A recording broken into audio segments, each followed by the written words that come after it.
In this exercise, I'm going to start teaching you how to teach your puppy to stay.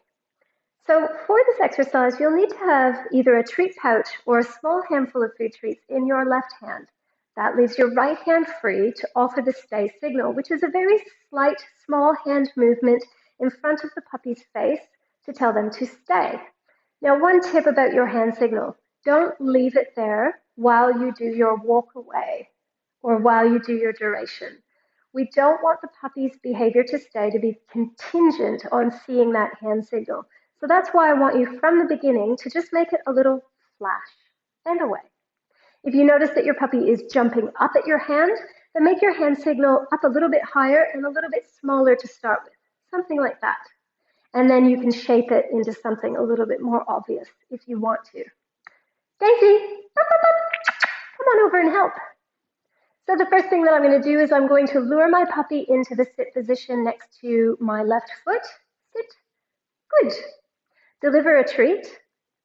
Introduce the stay signal. Sit. Stay. Good. And then immediately deliver a food treat. Daisy, stay. Good. Stay. Good.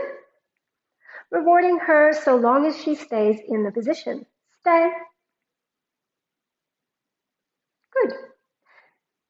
So all I'm doing at this stage is keeping my feet nice and still. Stay. Good. All I'm doing is making Daisy wait longer and longer increments of time before I give her a food treat. Stay. Good. Ideally, I want to get up to a period of 10 seconds before I start to introduce the concept of movement. Stay. Good.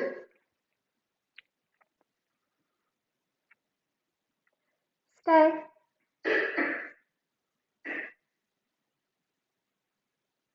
Good. I also want to start to teach my puppy to be comfortable with me not looking at them after I ask them to stay. Daisy, stay. Good. Stay. Good.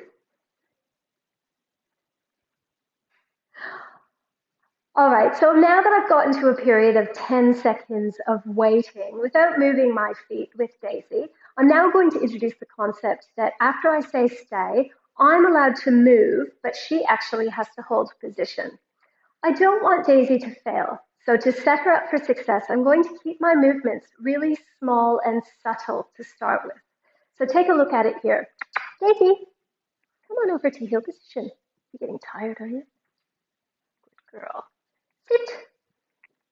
Stay. Good. So a little tap of the foot furthest to the dog is a nice way to start. Stay. You can also try to raise your foot up like that. Good. And reward. Stay. Good.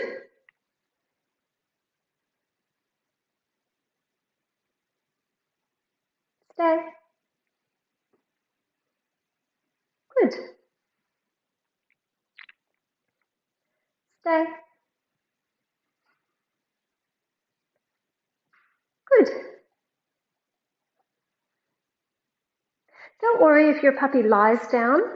Stay during this exercise. Oh, and she made a little error there. Errors are not a big deal. It tells me that I moved too far too quickly for her ability at this stage of the game. So to correct it, I'm just going to stop training for a period of 10 to 20 seconds. So stop engaging with her, stop giving her food treats. And then when I come back to it, I'm going to make sure that I go back to an easier level. So on that particular trial, I think I took a big quick step away to the side, and she decided to follow me. So maybe next time I'd be far better off going back to those front taps or just tapping my foot out to the side a couple of times before I reattempt the step that she just made the error on. Good girl, Daisy. Sit. Good. Daisy, stay. Good. Daisy, stay. Good. Daisy, stay. Good. So when we're training sit stay, we often work to three criteria or lifting three different types of criteria. Duration, which we've done, distance, which I've just demonstrated, and the third and most important is distraction. Now, distraction comes from all different types and places in the environment. One of my favorite sit-stay distraction exercises, though, is to teach a puppy to sit-stay whilst a gate or a door is being opened in front of them. This is a really important exercise to teach dogs because it has a lot to do with teaching them good manners around doorways and gates, not to bolt through those gates and doorways. So it's also a safety issue as well. And I think really worthwhile and essential to incorporate into your puppy training regime. So what I'm going to do is I'm going to set myself up with my puppy on one side of the gate. I've got my food treats ready to go. And I'm going to give Daisy the cue to stay. I'm just going to place my hand on the gate. Good. And then reward her for not moving position. Daisy, stay.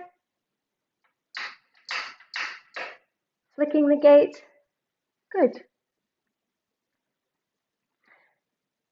Stay. Now I'm going to do a little bit more with the gate. Good. And reward her for ignoring that distraction. Stay. Good. Definitely reward her for not making a move towards the side of that gate opening up. Daisy, stay. Good.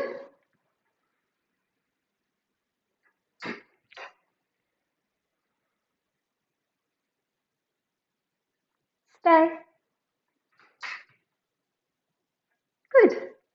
You can see I'm starting to open up that gate wider and wider, and she's doing a fantastic job of not running through that open gate. Stay. Good.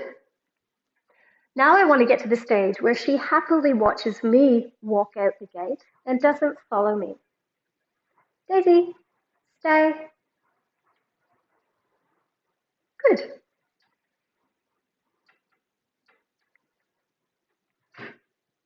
Stay. Good. Well done, Daisy. Stay. This is also starting to teach Daisy to not dislike the idea of humans creating separations with barriers. Good girl. Stay.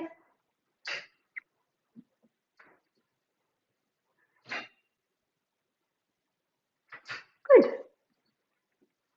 Notice how I'm always returning to the dog to give her the reward. Stay.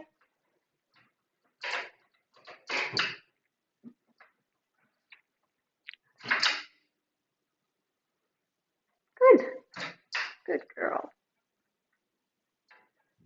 Stay.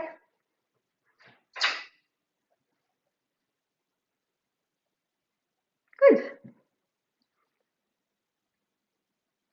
Now I'm working on the distance criteria. So moving further and further away from her, even though there's a barrier separating us. Stay. Good. Stay.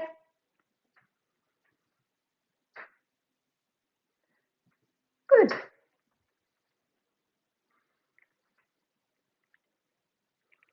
Stay.